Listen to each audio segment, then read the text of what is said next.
So I guess that just to get started, my blog is really all about barbecue and grilling. Okay. And one of the things that my readers often ask about is brining. Yeah. And so I was just wondering what kind of tips you might have for them on brining turkey and turkey parts.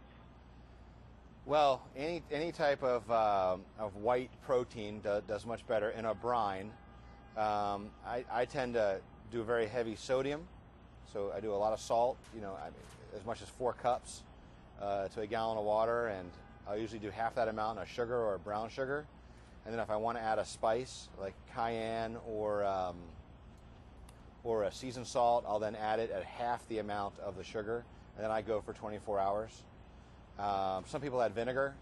I find that cooks protein a little bit, and I want to do the cooking when it hits the grill or hits the oven. All right, great, thanks. Sure. What kind of flavors other than maybe the cayenne for heat do you recommend for turkey? What other maybe herbs? Well, yeah, I mean, turkey pairs itself really well with very strong earthy green herbs. So I've got rosemary here with me. I've got thyme here with me, which both are extremely earthy, and sage, also, that's a proven winner come Thanksgiving time. Those are the 3 I like. When I make my turkey burger, which we have in front of us, I use rosemary and thyme.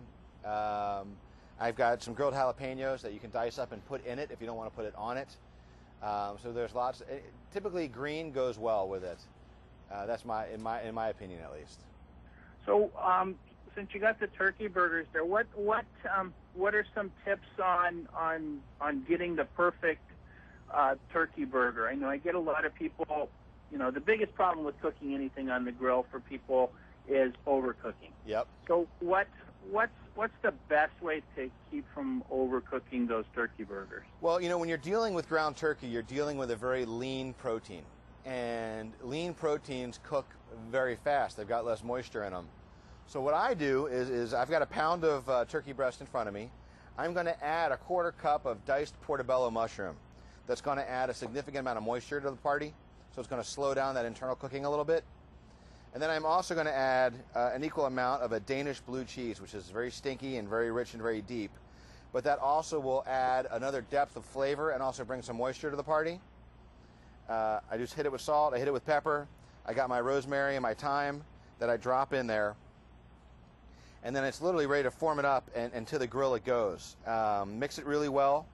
Now, if you find that you've got, there's only 2 of you eating and a pound of turkey is too much for you, I suggest you mix it and you cook it, and then you refrigerate it or freeze it afterwards and use it for your next meal.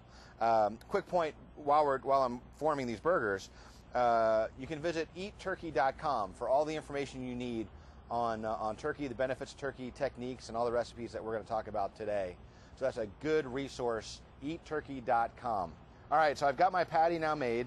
It's got my mushrooms in it, it's got my cheese in it, it's got my herbs in it. I'm on a medium-high grill that's been oiled and cleaned with canola oil. I drop my turkey burger down, and I only flip once. I leave it on, I let it cook fully on one side. When it releases from the grates, I flip it over, and we'll finish its cooking on the other side.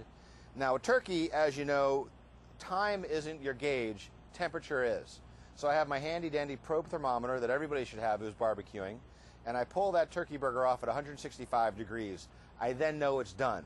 Everyone gets a 165-degree turkey burger. There's no rare, there's no medium rare, there's no medium well. It's cooked thoroughly all the way through. That's how I know it's done. Now, to plate it up, I use these great Parker House brioche buns that you could buy at your local grocery store, a nice shiny top to it. It offsets the color of these turkey burgers and makes them look gorgeous. So I've got a turkey burger, I've got a great piece of tomato, which is in season, and I've got a great red onion. And I've also got these grilled jalapenos that I was talking to you about that I put on top, put my top on it, and there you go. And that's the best turkey burger you're going to have this summer. Now, there are variations to this.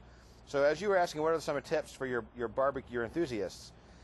I use portobellos and I use blue cheese. You can switch that up and use zucchini. You can use Swiss cheese. You can use eggplant. You can use ricotta cheese. Equal parts, though. Equal part vegetable, equal part cheese in a pound of beef.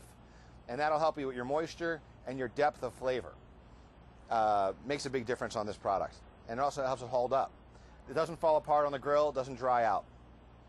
The other thing we're doing now, we got our grill hot, and peaches are also in seasons. We take our peaches and we cut them into quarters. We take those quarters, we put them down on our grill. It's about 4 minutes per side till they get soft. Nice grill marks going down them. They get nice and soft. We take them off, we put them in a bowl, we top it with a little brown sugar and cinnamon and a little fresh whipped cream, and you've got the perfect accompaniment to a light, lean turkey burger, which is a refreshing grilled peach parfait, for lack of a better term. Those sound wonderful. I think those would be great additions for any of my readers' summertime outdoor cooking. What other, as far, a lot of people, as we go through summer, like to do wings. What about turkey wings instead of the that other poultry for wings for tailgate parties and things? It's going to take a lot of them to feed a lot of people. Yeah, but I would brine them like you would brine a normal turkey. I would probably par cook them in an oven, and then I'd finish them on the grill. I've never done a turkey wing. It's a great idea. I would guess, because it's got such a thick bone down it, much larger than a chicken wing, it's going to take a little longer to get the temperature. So I'd probably par cook it in the oven first, and then I'd put it on the grill and finish it up. I might even get out my propane deep fryer. That would work. Yeah. Hey, so one of the questions I get a lot of questions about is how to get a reliable temperature reading on turkey or any other poultry. Where should they be taking the temperature measurements with that probe thermometer? Larry, it's a great question. If you go through the center, you're going to pop right through the bottom of the burger, and you're going to take temperature of the grill, not the burger. I tend to go in to the side, right to the middle, and then I wait for it to come to temperature. So I don't go down through the top, I go in through the side and all the way to the center, and that's where I get my reading from.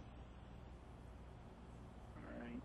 Any other tips that you might have to help my readers along the summer? I would encourage them to really think turkey. I love the wing idea. These turkey burgers are very versatile. You can top it with mozzarella cheese and some marinara sauce. You can even take a apricot chutney and put it on the bun and really change it up a little bit. It's a perfect protein to turkey burgers, turkey meatballs, turkey meatloaf. Turkey sausage is going crazy right now. Turkey bacon is going crazy right now. Explore, have fun with it, and come up with different ideas and recipes. Visit us at eatturkey.com and send us your pictures and send us your ideas of what you come up with on your grills. We'd love to see it. This is a summer to eat turkey. We're getting healthier. It's getting lighter. It's more economical. We know the dollar doesn't stretch as far as it used to. It's a great way to do it. So I appreciate you having us, and thanks again. And don't forget to go visit eatturkey.com.